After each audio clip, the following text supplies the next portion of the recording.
আসসালামু আলাইকুম বন্ধুরা, আজকে যে বিষয়টা নিয়ে কথা বলবো সেটি হচ্ছে ফটোকপি মেশিনের অতি ক্ষুদ্র একটি পার্টস নিয়ে, যেটিকে সাধারণত ফটোকপি মেশিনের থার্মোস্ট্যাট বলা হয়।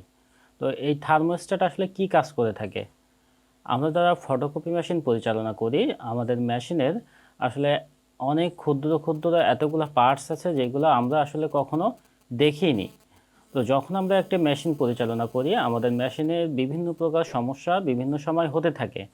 তো পর্যায়ক্রমে আমরা যারা মেশিনটা নিজেরাই সার্ভিসিং করে থাকি, আমরা আসলে সমস্যাটা যখন সমস্যায় পড়ি তখন আমরা মেশিনটা খুলে সেই সমস্যাটার সমাধান করি, সাথে সাথে আমরা অনেক কিছু শিখে ফেলি। তো সাধারণ অবস্থায় যারা মেশিনটা আসলে নিজে মেরামত করে না, মিস্ত্রি ডেকে এনে মেশিনটা ঠিক করে, তাদের ক্ষেত্রে এসব বিষয়গুলো জানা খুবই কষ্টসাধ্য ব্যাপার। তো আজকে আমি যে বিষয়টা নিয়ে কথা বলবো সেটি হচ্ছে থার্মোস্ট্যাট। আমার হাতে যে জিনিসটা আপনারা দেখতে পাচ্ছেন এটি হচ্ছে ফটোকপি মেশিনের থার্মোস্ট্যাট। এটিকে বলা হয়, এটি সমস্যা, এটি নষ্ট হয়েছে আমরা কিভাবে বুঝবো, এবং এটি নষ্ট হলে কি সমস্যা আমাদের মেশিনে হয়ে থাকে।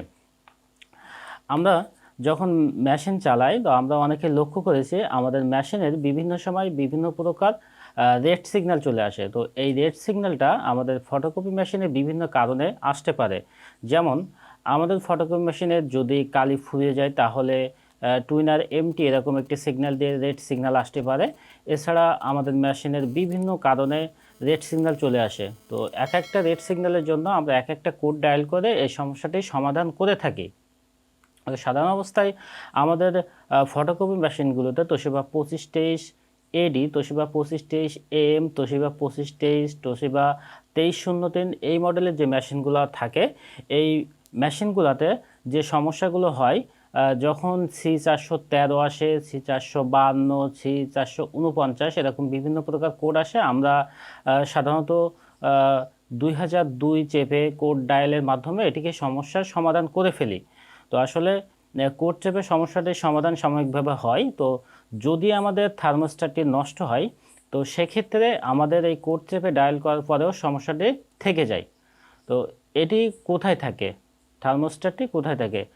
আপনারা লক্ষ্য করবেন আমাদের মেশিনের যে হিট রোলারটি থাকে, অর্থাৎ হিট রোলারের যে ইউনিটটি থাকে, এই ইউনিটের ভিতরে আমাদের হিট রোলারের সাথে এই থার্মোস্ট্যাটের 3টা সংযোগ করা থাকে। তো যখন অনেক দিন হয়ে যায়, 2 থেকে 5 বছর হয়ে যায় আমাদের মেশিনটা, তখন এই থার্মোস্ট্যাটটি ক্ষয়ে যায়, যে কারণে আমাদের হিট রোলারের সাথে ভালোভাবে কানেকশন হতে পারে না। তো সেজন্য আমাদের মেশিনের বিভিন্ন প্রকার রেড সিগন্যাল আসে। তো যখন রেড সিগন্যালটি কোডের মাধ্যমে আমরা সমাধান করতে না পারবো, আমরা এই থার্মোস্ট্যাটটি চেঞ্জ করে দেবো। যদি থার্মোস্ট্যাটটি চেঞ্জ করতে পারি, তাহলে আমাদের এই সমস্যাটা সমাধান হয়ে যাবে। তো আপনারা একটু লক্ষ্য করুন, আমার হাতে যেটা দেখতে পাচ্ছেন এটা থার্মোস্ট্যাট।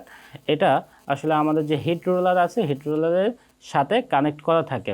তো এখন প্রশ্ন হচ্ছে যে এটি আমরা কোথায় পাবো? আসলে এই থার্মোস্ট্যাটটি আমরা পেয়ে যাই আমাদের আশেপাশে যারা সার্ভিসিং করে থাকে তাদের কাছ থেকে পেয়ে যায়, তবে তারা অনেক বেশি এর এর দাম নিয়ে থাকে। তো সাধারণত আমার মেশিনটা নষ্ট হয়েছে, তো আমি এটি কিনেছি হচ্ছে দারাজ থেকে। তো আমি দারাজে এই থার্মোস্ট্যাটটি কেনার লিঙ্কটা ডিসক্রিপশন বক্সে দিয়ে দেবো, আপনার দারাজ থেকে এটিকে কিনে নেবেন। তো দারাজে এটির দাম নেবে 1050 টাকা। তো দারাজ থেকে যদি আপনারা এটিকে কিনেন, তো বিশ্বস্ত সূত্রে আপনারা কিনতে পারবেন, এবং যে প্রোডাক্টটি ওখান থেকে দেয় সেটি হচ্ছে 100% জেনুইন এবং কোয়ালিটিফুল একটি প্রোডাক্ট। আমি এখান থেকে কিনেছি। আপনারা চাইলে ডিসক্রিপশন বক্সে যে লিঙ্কটা দেওয়া থাকবে, এই লিঙ্ক থেকে এই প্রোডাক্টটি কিনতে পারেন। থার্মোস্ট্যাটটি কিনে আপনারা যদি এই থার্মোস্ট্যাটটি সঠিক জায়গায় স্থাপন করতে পারেন, যেভাবে ছিল সেভাবে কানেক্ট করতে পারেন, তাহলে আমাদের মেশিনের বিভিন্ন প্রকার রেড সিগন্যালটি চলে যাবে। তো এই ছিল বন্ধুরা আজকের মতো ভিডিও। ধন্যবাদ।